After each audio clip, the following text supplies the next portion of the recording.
तो बलिदान से बड़ा कोई धर्म नहीं होता है। एक पीढ़िया बलिदान दे आपका, ऐसा नहीं है। 400 वर्षों तक गुलाम रहा यह राष्ट्र, उसके बाद 400 वर्षों में कम से कम 1000 पीढ़ियां, उसके पहले भी लड़ाई होती रही चंद टुकड़ों में, परंतु 400 वर्षों तक गुलाम होने के बाद आप याद करिए कि एक उम्र का औसत, एक व्यक्ति का औसत उम्र 60 साल है, तो कम से कम भाई 7 तो पीढ़ी गल गई आपकी आजादी पाने के लिए। आज अगर वक्त आपको मिले कि एक पीढ़ी गला दे वतन के लिए, कि आज आने वाली मेरे दुश्मन की 7 नस्लें भी जो पैदा हो ना, वो भारत की तरफ आग उठाने के पहले बोले कि अंधा होना पसंद करेंगे, भारत तरफ देखेंगे नहीं हम। ऐसी राष्ट्रवाद की भावना चाहिए। आपको क्या लगता है, आर्मी में 16-17 वर्ष के बच्चे जाते हैं, आर्मी में से निकल कर जाते हैं ना। अभी आपने प्रदीप यादव को याद किया होगा, एक बच्चा हमारा दोन का जो शहीद हुआ था, उसके सम्मान में हम लोग सब रोड पे खड़े थे। या उसकी क्या थी उपलब्धि, कैसी, डीएम था? नहीं, डीएम नहीं था, डॉक्टर था, डॉक्टर नहीं था। तो सैनिक है तब तक यहाँ डॉक्टर सुरक्षित है, टीचर सुरक्षित है, डीएम सुरक्षित है, पुलिस सुरक्षित है, सिपाही सुरक्षित है, आम जनता सुरक्षित है। इसलिए सबसे पहले यह याद रखें, जब राष्ट्र की बात आए तो यह सीना में गोली खाने के लिए आगे रखिएगा।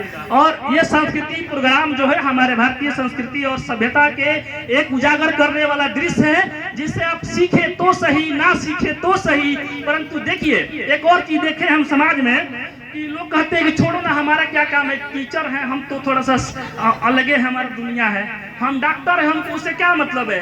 अबे तुम टीचर हो कि डॉक्टर हो कि इंजीनियर हो कि तुम क्या हो, इसका हालात तब समझ में आएगा जब एक बार बॉर्डर से सेना हट जाएगी। उसके बाद सारा तुम्हारा आला और जो तुम्हारा इंजीनियरिंग का इक्विपमेंट है ना, धरा का धड़ा रह जाएगा और तुम लाशों की तरह बिछ जाओगे। तो जब राष्ट्रवाद की बात आए तो आप किस संस्था से हैं, किस पद पर हैं, किस चेहरा को लेकर के चल रहे हैं, वहां पर कुछ ऐसा नहीं होगा। वहां पर सीधा राष्ट्रवाद के साथ आप खड़े रहिए। आपकी यहाँ से निकला हुआ एक बुलंद आवाज 100 गुना हौसला को बढ़ा देता है। एक महाभारत की कथा आपको बतलाते हैं, एक रामायण की भी कथा आपको बतलाते हैं। बजरंग बली अपनी शक्ति भूल गए थे जब उनको लंका को लागना था, लेकिन यही जब उनके सैन्य बल जो बंदरी सेना थी ना, जब उनको चाबसी दी तो उनकी पुरानी खोई हुई शक्ति वापस आ गई। एक बार लक्षागिरी घर में एक खंभा उखाड़ने के लिए भीम ने भी अपनी शक्ति भूल गई थी, वही लोगों ने चाबसी करके उनका वो ताकत याद दिलाया तो ताकत वापस आया था। अर्थात एक शब्द समर्थन में निकला हुआ एक सैनिक का उसकी पूर्ण शक्ति को क्या करता है, जगा देता है।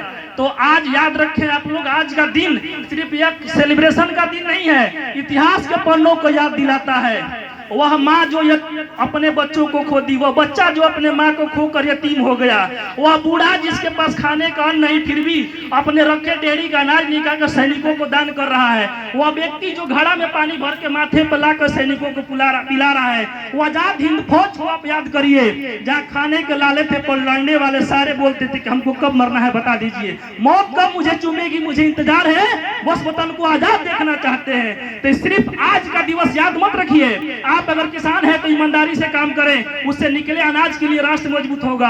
अगर आप शिक्षक हैं तो ईमानदारी से पढ़ाएं, अच्छे निकले हुए रिजल्ट परिणाम आपके देश को मजबूत करता है। अर्थात देश केवल एक व्यक्ति से मजबूत नहीं होता है, एक व्यक्ति मजबूत करता है अगर इस परिवार में एक व्यक्ति नेक और ईमानदार है, इसका मतलब सारे बेईमान हो जाए तो परिवार विनाश हो जाएगा। उस परिवार के सभी सदस्यों को जितना सहयोग बन सके उतना करना है। तो याद रखें कि हमारा जो देश है हम उसके सदस्य हैं और सबको देश के लिए नेक काम करना पड़ेगा।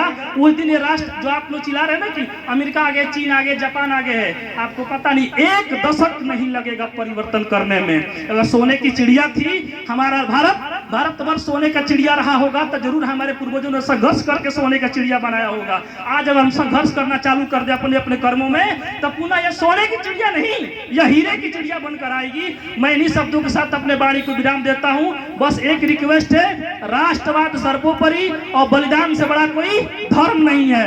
राष्ट्र प्रेम सर्वोपरि, एक बार मेरे साथ, राष्ट्र प्रेम। नहीं, मजा नहीं आ रहा, कहाँ खून खोल रहा है, दिखे तब तो मजा आए। ना शरीर हिला, ना हाथ हिला, ना जुबान हिला, आप राष्ट्र प्रेम की बात करते हैं। राष्ट्र प्रेम सर्वोपरि।